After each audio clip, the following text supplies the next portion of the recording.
படிக்கும் பழக்கம் வந்தால் சிந்திக்கும் திறன் வரும், சிந்திக்கும் திறன் வந்தால் அறிவு பெருகும் என்ற அப்துல் கலாம் அவர்களின் வார்த்தைக்கு இணங்க பல நல்ல நூல்களை தேடி பிடித்து படிக்க தெளிவு பெற வழிவகுக்கும் இப்பகுதி புத்தகம் படி. புத்தகம் படி பகுதியில் தங்கள் அனைவரையும் சந்திப்பதில் மிக்க மகிழ்ச்சி. இன்று நான் பேச எடுத்துக்கொண்டுள்ள புத்தகம் லேடி ஸ்பெஷல் பத்திரிகையின் ஆசிரியர் திருமதி கிரிஜா ராகவன் அவர்கள் எழுதிய முதல் கவிதை புத்தகம் தனியாகவா இருக்கிறாய் எனும் கவிதை புத்தகம். இந்த புத்தகத்தில் மிக பெரும் செய்திகள் இருக்கின்றன. பெண்கள் தனியாக இருந்தால் எப்படியெல்லாம் பார்க்கப்படுகிறார்கள், அவர்கள் எப்படி இருக்க வேண்டும் என்பதை பற்றியும், தன்னுடைய தந்தையை பற்றியும், பாரதியாரை பற்றியும், இப்படி பற்பல விஷயங்களை மிக எளிமையாக கவிதைகளாக கொடுத்துள்ளார். இப்பொழுது நாம் சில கவிதைகளை பார்க்கலாம். முதல் கவிதையாக இந்த தலைப்பு தனியாகவா இருக்கிறாய், இந்த தலைப்பே ஒரு கவிதையாகத்தான் இருக்கிறது. இந்த தலைப்பை தான் அவர் தன்னுடைய நூலுக்கும் பெயர் வைத்திருக்கிறார். தனியாகவா இருக்கிறாய், தனியாக ஏன் இருக்கிறாய், தவறு, தனியாக இருக்காதே, தப்பாய் பேசுவார்கள், தனியாக இருக்காதே, தனிமை அவமானம், தனியாக இருக்காதே, தவறாய் அணுகுவார்கள், மரியாதை கிடைக்காது, குடும்பமே மதிக்காது, சமூகம் சிரிக்கும், பிள்ளையும் சொல் கேளாது, அந்தஸ்தும் கிடைக்காது, புறக்கணிப்பு புண்ணாக்கும், ஏளனம் இடித்து பார்க்கும். அப்போ என்ன பண்ணணும்? தனியாக வாழ நேர்ந்தால் தப்பேதும் இல்லை கண்ணே, தைரியம்தான் முதல் படி, தன்னம்பிக்கை தனி வழி. தனியாக வாழ நேர்ந்தால் தப்பேதும் இல்லை கண்ணே, தைரியம்தான் முதல் படி, தன்னம்பிக்கை தனி வழி. இனி இப்படி சொல், தனியாக இருக்கிறேன், தன்மானத்தோடு இருக்கிறேன், பெண்மையின் பெருமை கொண்டு பொன்னாய் மின்னுகிறேன். இனி இப்படி சொல்லு. இதில் இந்த கவிதையில் சில நான் இப்போ படித்தேன், சில பத்திகள் மட்டும் படித்தேன். இது முழு கவிதையுமே அவ்வளவு சிறப்பாக இருக்கும். தன்னுடைய அப்பாவை நினைத்து கொள்கிறார். தான் பெற்ற சாதனைகளுக்கெல்லாம் காரணமாக இருக்கிறவர் அப்படின்னு அவரை நினைச்சுக்கிட்டு எங்கோ பார்க்கிறார், எங்கிருந்தோ பார்க்கிறார் என்று ஒரு கவிதை எழுதுகிறார். அழகான கையெழுத்து, 1000 பேர் பாராட்டுகிறார்கள். அன்று அடுத்து சொல்லிக் கொடுத்த அப்பா இன்று இல்லை. சிறுமை கண்டு பொங்கும் குணத்தை சீர்தூக்கி வியக்கிறார்கள். உறுதியை சொல்லிக் கொடுத்த அப்பா இன்று இல்லை. நேர்கோடு போட்டு நடந்து வந்ததை முதுகில் தட்டி கொடுக்கிறார்கள். நேர்மையை சொல்லிக் கொடுத்த அப்பா இன்று இல்லை. பார்ப்பவர்கள் எல்லாம் பாராட்டும் வாழ்க்கை, எதிலும் ஒழுங்கு, எல்லாமே சிறப்பு, அப்பா சொல்லிக் கொடுத்தது, எங்கிருந்தோ பார்க்கிறார், பெருமையில் சிரிக்கிறார். இப்படி ஒரு கவிதை. இப்படி ஒவ்வொரு கவிதையிலுமே ஒரு செய்தி. இது அப்பா சொல்லி கொடுத்துருக்காரு. இது அப்பாவோட நம்ம நினைச்சு பார்க்கறதுக்கான ஒரு வாழ்க்கையா இருக்கு. பொழுது போகவில்லை, ஒரு மூதாட்டி பேசுகிறார். வயதான காலத்தில் தனியாக வசிக்கிறேன், பொழுது போகிறதா என்று கேட்கிறார்கள்.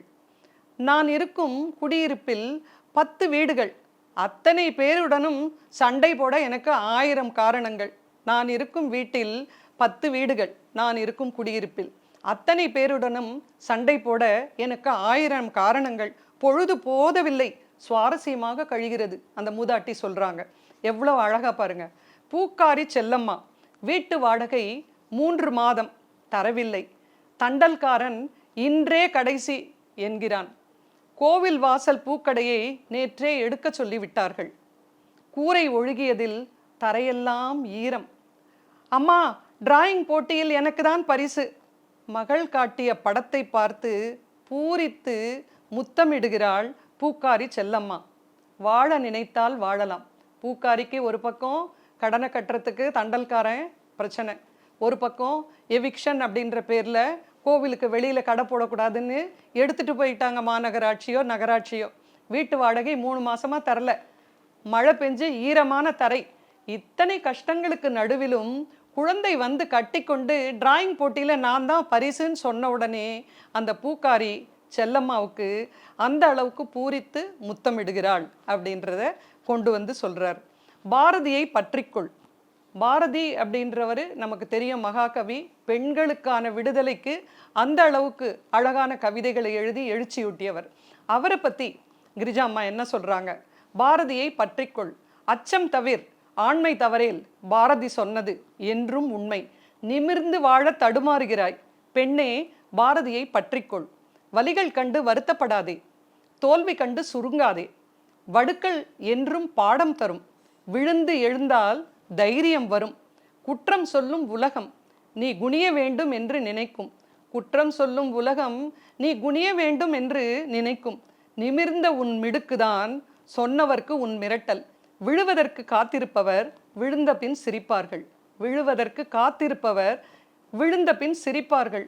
அழுகை அதற்கு பதிலில்லை, அழுகை அதற்கு பதிலல்ல. எழுந்து ஓடு மிரளுவார்கள், எழுந்து ஓடு மிரளுவார்கள்.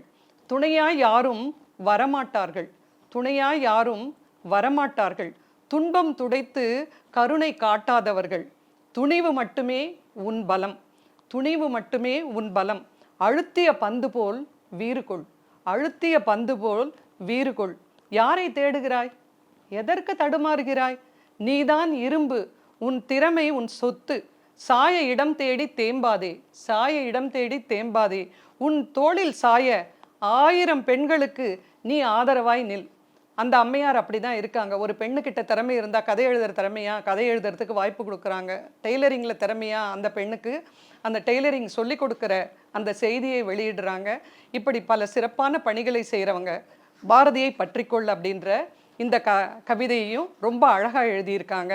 அந்த அளவுக்கு ஒவ்வொரு கவிதையுமே நம்மளுக்கு ரொம்ப சிறப்பாக எழுதியிருக்காங்க. கனவு துரத்தி காரியம் செய்வோம், கற்பனை என்பது காணல் நீரோ, கிடைக்காத ஒன்றை ஆசையாய் தேக்கி அதன் பின் ஓடும் அழகான தேடல். கற்பனை கையில் கிடைத்தால் எப்படி, கிடைத்த பின் அனுபவம் சிலிர்க்குமே என்று மனதிற்குள் கட்டும் மயக்கும் மணல் கோட்டை. கற்பனை முற்றி கனவாய் மலரும், கனவின் கதகதப்பு காரியமாய் மாறும். நினைத்தது நடக்கும், தேடிய ருசி நிஜமாகும். எண்ணமே வாழ்க்கை, நல்லதே எண்ணுவோம், வேண்டியதெல்லாம் வெளியே நடந்திட கண்ணை மூடி கனவு காணுங்கள். கனவு துரத்தி காரியம் செய்வோம், கற்பனை உலகம் நனவாய் மாறும்.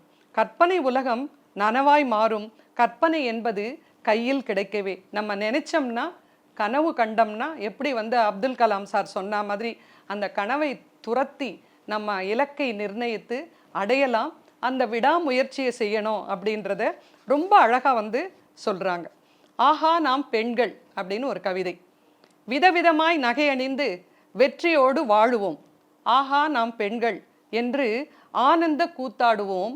விதவிதமாய் விதவிதமாய் நம்ம ஆனந்த கூத்தாடுவோம் நகை அணிந்து அப்படின்னு.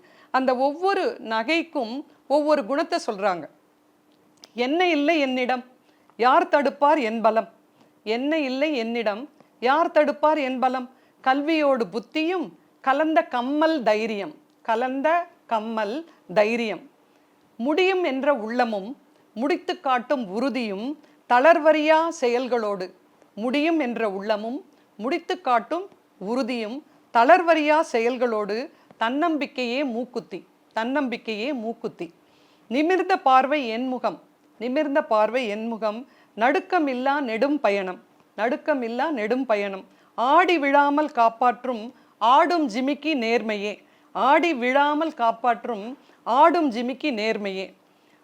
வாய்மை ஒழுகும் வாழ்க்கை நெஞ்சில் கூட்டும் வலிமை, பொய்மை இல்லா மனம். வாய்மை ஒழுகும் வாழ்க்கை நெஞ்சில் கூட்டும் வலிமை, பொய்மை இல்லா மனம். உண்மை ஒளிரும் ஆரம், உண்மை ஒளிரும் ஆரம். இப்படி விதவிதமாய் நகை அணிந்து வெற்றியோடு வாழ்வோம்.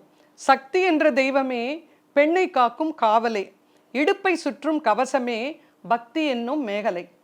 இடுப்பை சுற்றும் கவசமே பக்தி என்னும் மேகலை. விதவிதமாய் நகை அணிந்து வெற்றியோடு வாழுவோம். விஷமி உண்டு உலகிலே விஷம் தடவ அருகிலே, வளையாத பெண்மை கொண்ட வளையலே என் புனிதமே, வளையாத பெண்மை கொண்ட வளையலே என் புனிதமே.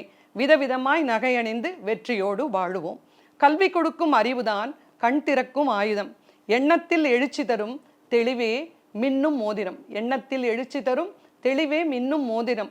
விதவிதமாய் நகை அணிந்து வெற்றியோடு வாழுவோம். இலக்கு நோக்கி ஜெயநடை எங்கும் திரும்பா ஒரு முகம். வெற்றி கிட்டும் வேகமே லட்சியம் என்னும் கொலுசிலே, வெற்றி கிட்டும் வேகமே லட்சியம் என்னும் கொலுசிலே. விதவிதமாய் நகை அணிந்து வெற்றியோடு வாழுவோம். அழகு சேர்க்கும் நகைகளே குணங்கள் என்று மாற்றுவோம். அழகு சேர்க்கும் நகைகளே குணங்கள் என்று மாற்றுவோம்.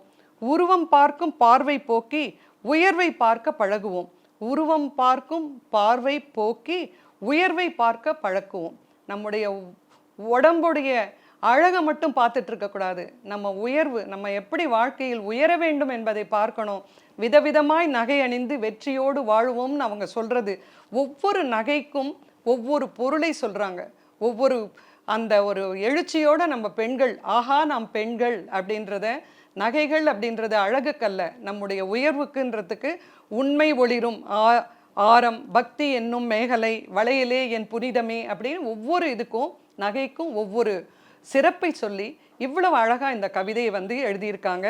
இந்த புத்தகம் தனியாகவா இருக்கிறாய் என்று திருமதி கிரிஜா ராகவன் அவர்கள் எழுதிய புத்தகமானது. கவிதைகள் அனைத்தும் மிகச்சிறப்பான கவிதைகள், மிகவும் ரசிக்கும்படி உள்ளது. இவருடைய முதல் கவிதை தொகுப்பு. இதுவரை அவர் கவிதைகள்லாம் எழுதினதில்லை. இந்த தொகுப்பானது இவருடைய முதல் கவிதை தொகுப்பு. மிகச்சிறப்பாக இருந்தது. அனைவரும் படிக்க வேண்டும் என்று கேட்டுக்கொள்கிறேன். இந்த புத்தகத்தை பற்றி எனக்கு பேச வாய்ப்பளித்தமைக்கு மிக்க நன்றி. வணக்கம்.